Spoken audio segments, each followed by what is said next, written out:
chegando com o Tarobá Esporte dessa segunda-feira. Vamos começar a semana aqui falando de tudo que rolou nos campos, na quadra, nas pistas, porque você já sabe, né? Tudo do esporte você encontra aqui na tela da TV Tarobá.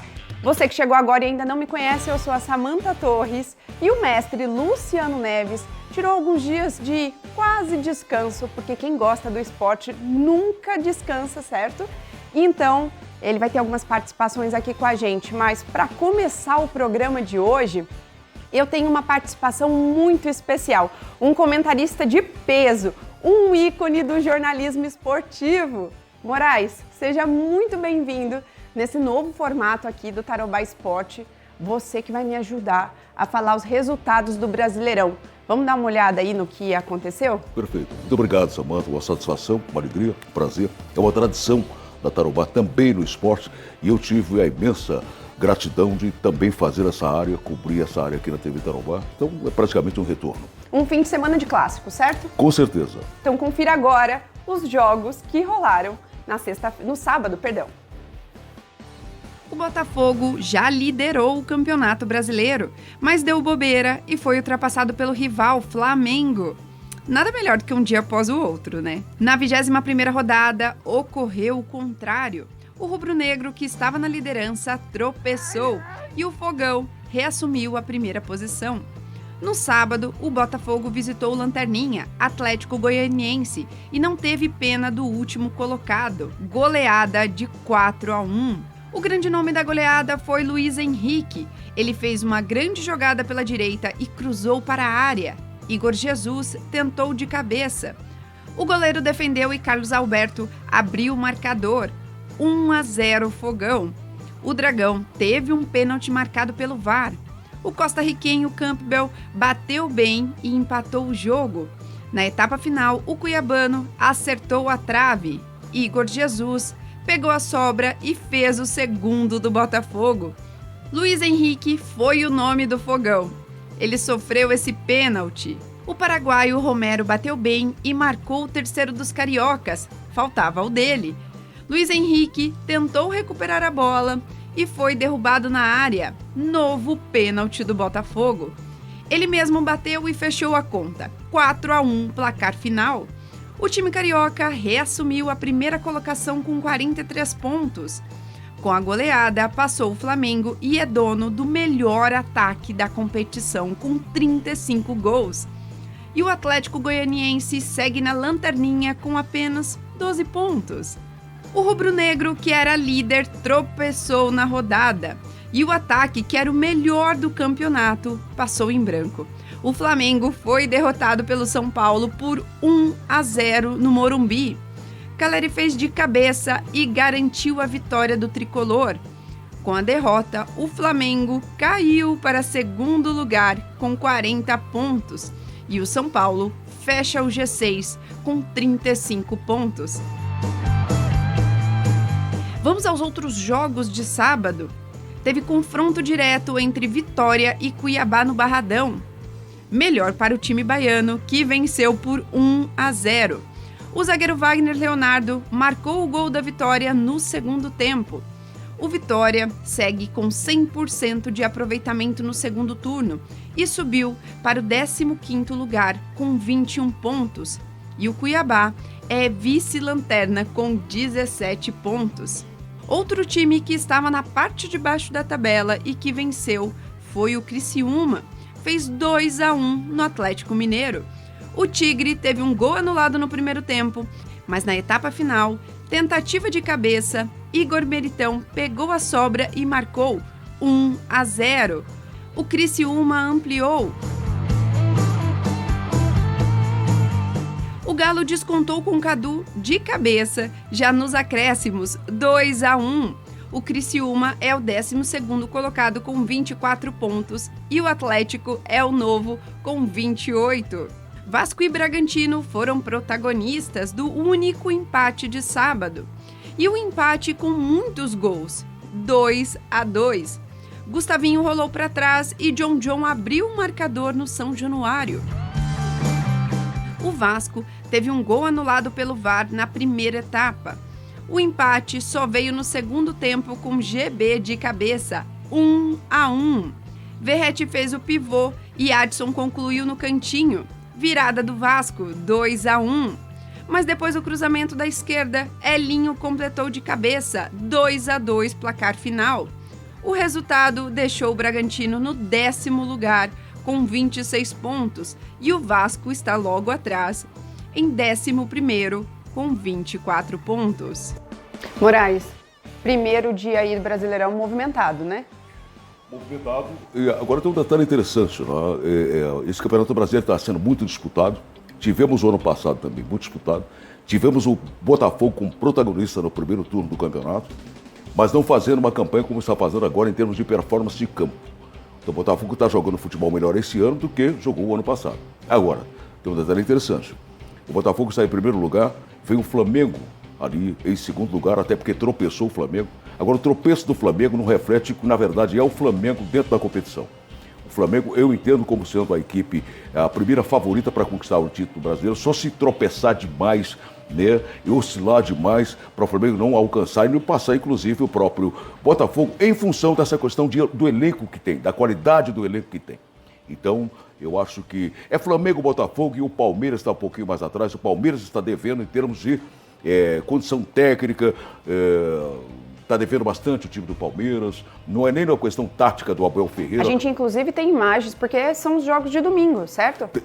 Tem confrontos importantes. Ah, então, pera. Vamos ver, então, as imagens? Lá. Então, ó, primeiro jogo aí para o Moraes comentar. Fluminense 1, Bahia 0. O Fluminense está no processo de recuperação, né? A entrada do Mano Menezes e o Fluminense vem num processo de recuperação, mas não tem um time, eu diria, para alcançar, inclusive, a faixa intermediária da tabela de classificação. Mas eu acho que tem uma performance agora de sair dessa posição incômoda que ainda está naquela zona de rebaixamento. Mas merece o Fluminense pelo futebol que está jogando. Não é protagonista. Está melhorando como coadjuvante. Atlético Paranaense, 2 para o Grêmio levou a melhor. O Grêmio está melhorando, contudo devendo da sua parte técnica. O Grêmio não tem uma grande equipe, uma equipe encorpada para fazer frente aos grandes do futebol brasileiro hoje. O Atlético Paranaense é que deu uma caída, caiu um pouco da sua conduta de campo, o time do Atlético Paranaense. Daí para fechar ali, quer dizer, quase fechando, a gente tem Internacional e Palmeiras que ficou em 1-1. Né, os torcedores do Internacional já estão tristes, aí já tem algumas partidas, e o Palmeiras está decepcionando aí nos últimos jogos, né? O Palmeiras, em função disso que nós temos, o Palmeiras teve uma queda acentuada, reconhecida pela comissão técnica do Palmeiras, uma queda acentuada do seu futebol, da sua maneira de jogar. O Internacional está mantendo aquele padrão pobre ainda no futebol, para o nome que tem o Internacional, para a camisa que tem o Internacional. Então, o Internacional realmente está devendo. Eu diria que está devendo bastante para o seu torcedor, o time do Internacional. E como o Palmeiras começou também a ter um certo débito com a sua torcida, em função de não estar conseguindo vitórias. E tem aquele detalhe interessante, Samanta, para a gente que faz a avaliação de futebol, que analisa o futebol, não é necessário, é necessário que haja uma vitória convincente, muito mais do que qualquer vitória. Agora vamos fechar aí a rodada do final de semana com Corinthians e Juventude. A gente tem a participação do Hugão, torcedor do Corinthians, que mandou o comentário dele sobre o jogo de ontem. Vamos conferir. Fala, pessoal da Tarobá Esportes, Hugão corintiano aqui. Abração, Luciano, beijão, Samanta. Vamos falar de Corinthians 1, Juventude, um tropeço dentro de casa. Péssimo resultado para o Corinthians, que com 2 jogadores a mais não conseguiu bater o Juventude. Empate esse que nos coloca na zona de rebaixamento mais uma vez. Eu tô indignado com a inércia, com a falta de futebol dessa equipe do Corinthians. Vamos sofrer muito ainda nesse segundo turno. Enfim, 1-1, Corinthians e Juventude, já é história. Vão sofrer muito. Vai sofrer muito. E vai continuar sofrendo, Moraes. São 2 aspectos aí. Vai sofrer porque é uma equipe que... Essa questão de gestão, Samanta. Na verdade, a questão de gestão, o Corinthians não vem bem, né? Aí envolve aquele detalhe, quando a gestão, quando a administração não está fazendo um trabalho à altura, o time também termina sentindo esse reflexo dentro de campo. Porque futebol não é apenas você entrar em campo e chutar a bola. Você tem que estar bem mentalmente, você tem que estar bem emocionalmente, e não é o que acontece com a equipe do Corinthians. Em relação ao Juventude, o Juventude é a equipe que se fortaleceu daquele Juventude que era e vem fazendo frente aos grandes do futebol brasileiro, jogando até um futebol razoável, de razoável para bom. E o Corinthians está do razoável para baixo. O torcedor tem razão e vai sofrer bastante para poder escapar dessa posição. Vai sofrer bastante e eu vou aproveitar, inclusive, e convidá-los para participar lá da nossa página do Instagram, @TarobáEsporte. Faça como o Gão Corintiano, que mandou opinião aí sobre o time. Então, entra lá, @TarobáEsporte. Queremos saber os seus comentários, mandar vídeo, você que está aí treinando, queremos saber o que você está fazendo. E, Moraes, eu fiquei sabendo que você é santista. E agora, falando um pouco sobre a Série B, a gente tem o torcedor Gabriel Alves, que está feliz, porque, segundo ele, nunca mais Série B. Vamos assistir? Vamos lá. Fala, rapaziada do Tarobá Esporte, bom dia, meu nome é Gabriel, eu sou torcedor do Peixão, o maior time da terra, e hoje eu vim falar o que eu achei do jogo Santos e Sport. Bom, antes de mais nada, queria parabenizar vocês pelo programa, tá muito bom, sempre que dá acompanho, e que vocês tenham muito sucesso nessa nova trajetória. Bom, o Santos começou jogando bem, porém tomava muita pressão do Sport, foi um jogo muito aberto antes do gol. Porém, o Santos achou o gol com o Guilherme, que é o artilheiro do Santos, tá jogando muita bola. Só que depois do gol, o Santos recuou o time e ficou chamando o Sport para o ataque. Não teve jeito, o Gabriel Brazão salvou muito o Santos, que podia ter tomado a virada. Porém, o Sport achou um pênalti, a bola bateu no braço do Jair e pênalti para o Sport, 1-1. Porém, segue o líder, né? Estamos na liderança. E, se Deus quiser, vamos subir para a Série A novamente, que é o objetivo, e nunca mais voltar para a Série B, pelo amor de Deus. Mandar um beijo para vocês e boa sequência de programa. Vamos, Santos! Série B nunca mais, Moraes. Um abraço pro Gabriel. Bom, na verdade, não dá para a gente dizer nunca, né? Tem aquele ditado, nunca, diga só, mas... o Santos está fazendo uma bela Série B do Campeonato Brasileiro. O Santos mereceu cair para a Série B do Campeonato Brasileiro. Está fazendo uma boa competição neste Campeonato Brasileiro. Um abraço ao Gabriel, que torce e entende do futebol. Ele falou que o Santos recuou, e realmente o Santos recuou. Cada vez que um time recua, ele vai trazer o seu adversário para cima. Automaticamente para cima. E se você vai jogar aí na contenção de bola, você tem que ter uma estratégia de contra-ataque, de ter alguém que receba a bola, que domine a bola, que tome a bola do seu adversário que está na frente, e para lançar para alguém que seja estrategicamente bem colocado para partir e acabar com o jogo, matar o jogo. Mas não é isso que acontece, pelo menos no futebol brasileiro a gente não vê isso. Vê o time ficar recuado, totalmente recuado, sem ter nenhuma condição de um contra-ataque ou alguém já previamente estabelecido para fazer esse contra-ataque para cima e matar o jogo, fazer 2-0, por exemplo, né? Então, esse tipo de situação a gente está vivendo. Em relação a nunca mais voltar para a Série B, a gente, repito, não dá para dizer que nunca mais, mas tomara que sim. Sou santista, mas também torço muito para o nosso Cascavel, que precisa melhorar. Precisa melhorar, e daqui a pouquinho a gente vai falar sobre Série D e Série B. Aproveitar para a Série B e para dizer o seguinte, nós temos aí na Série B o Santos liderando a competição, com o Novo Horizontino bastante encostado, o América que vem logo a seguir, né? E o Sport, que entrou em função desse empate contra a equipe do Santos. Mas fazer aqui um destaque para o time do Operário de Ponta Grossa, que é o Operário do Paraná, que é o Operário do Brasil, que está também fazendo uma campanha maravilhosa na Série B do Campeonato Brasileiro, empatado ali com o Mirassol na pontuação e no estabelecimento da regra do desempate. E a gente ainda tem jogos hoje rolando pela Série B e ainda tem mais um jogo amanhã, certo? Nós temos, para fechar a rodada, a gente tem o jogo do Ceará e do Guarani amanhã lá no Castelão. Tem destaque para mais algum jogo da Série B que rolou? Não, na Série B eu acho que é isso, porque na verdade quem está lá muito atrás vai permanecer atrás, e essas equipes que estão na frente que vão verdadeiramente disputar, e a faixa intermediária é que se não acelerar também não chega, né? Entendi. Agora, vamos falar da Série C e Série D. O Luciano Neves, claro, gosta de futebol, não ia ficar longe, mas nem estando na praia. E claro que gravou informações pra gente sobre a Série C e Série D. Confira.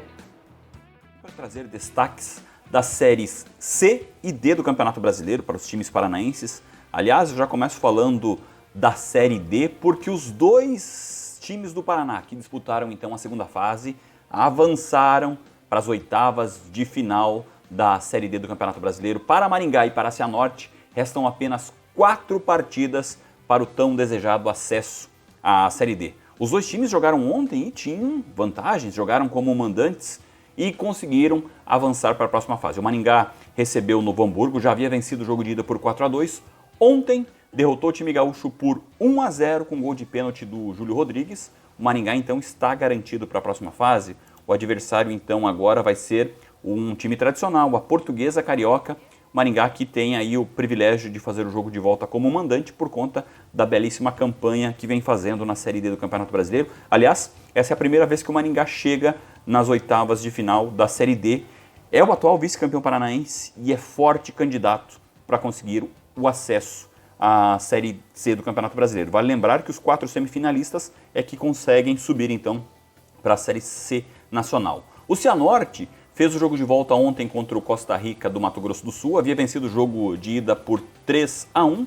Em casa, o Leão do Vale venceu o time matogrossense por 2-1, ou seja, 2 vitórias em 2 jogos, garantindo então presença na próxima fase. O adversário então das oitavas vai ser o Anápolis de Goiás. O Cianorte também tem melhor campanha, faz o jogo de volta do mata-mata das oitavas em casa. O Cianorte que já chegou até na fase de oitavas de final da Série D em 2021, quando eliminou o próprio Cascavel no mata-mata, está de novo entre os 16 postulantes ao acesso à Série C do Campeonato Brasileiro. Então agora faltam só 4 jogos para Maringá, 2 fases, fase de oitava e fase de quartas de final, para daí conseguirem um acesso à Série C.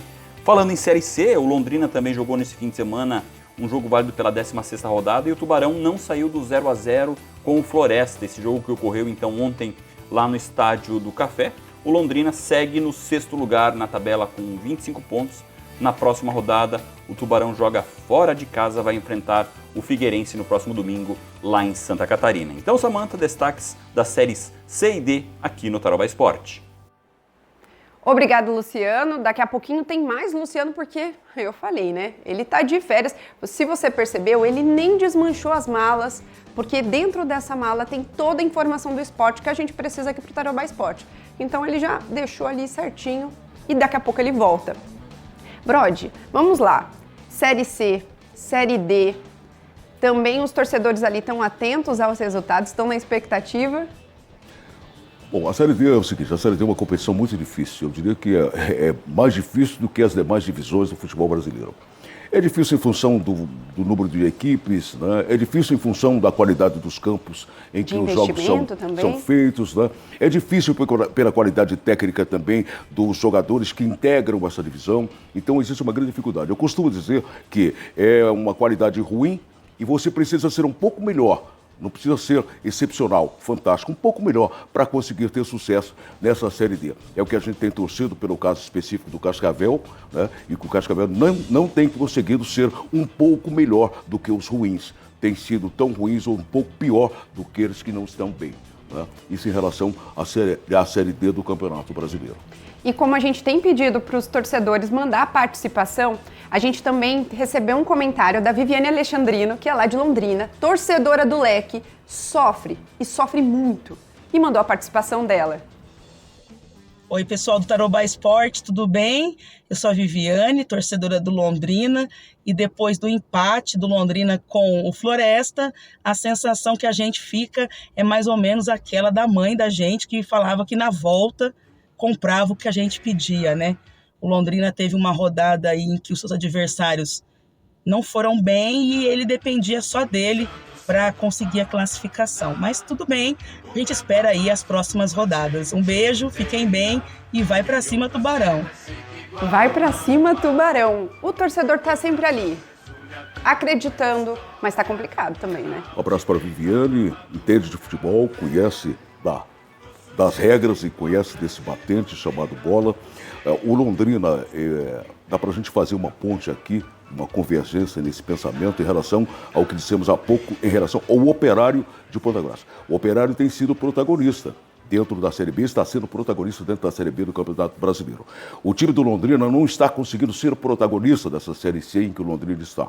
O Londrina tem uma tradição, o Londrina tem uma história, e que essa tradição, essa história, ela precisa ser preservada com triunfos, ela precisa ser adornada de glórias que o Londrina merece, né? Então o Londrina precisa realmente melhorar essa sua condição, não sei se no caso lá específico de gestão, mas você tem que ter uma equipe competitiva para você ter sucesso numa competição. Sim. Então, se o Londrina não tiver isso, infelizmente, essa torcedora querida e os demais torcedores, você também torce para o Londrina, esses torcedores vão sentir um pouco na pele essa dificuldade do Londrina, né? Londrina, Ponta Grossa, Cascavel são cidades que nos orgulham, né, pela grandeza. Então, não pode se apequenar. Vou aproveitar, então, para encerrar aqui o Brasileirão, as rodadas Série B, C e D, para comentar o seguinte: mandar um abraço para todos os torcedores que, mesmo com um desempenho não tão legal aí dos times, estão presentes, estão prestigiando, porque a torcida faz a diferença ali no jogo também, né, Moraes? A torcida tudo. O futebol tem que ser feito para o torcedor, né? Quem tem uma equipe de futebol tem que fazer essa equipe de futebol para o torcedor, porque é o torcedor que é o alvo de uma equipe de futebol. Eu quero agradecer a você pela oportunidade, espero ter contribuído com o conteúdo deste programa belíssimo e dizer que realmente nós estamos com esse novo fantástico, com esse trabalho, com essa tradição, né, e inovando, e o programa está realmente extraordinário. Tenho assistido, sou telespectador também. Eu me sinto honrada com a sua presença e também com o seu prestígio. Até a próxima segunda-feira. Um abraço forte. Agradeço aqui, então, ao Moraes por ter participado aqui com a gente. Fica o convite, então, para as outras segundas. Com certeza. E para quando você quiser. Tem jogo, pode vir aqui. Obrigado. Espaço está aberto e eu agradeço muito. Obrigado. O Tarobá Esporte dá continuidade aqui, porque ainda hoje no programa a gente vai falar sobre uma pessoa aqui, ó, corre muito, Cadu Bedin, no próximo bloco.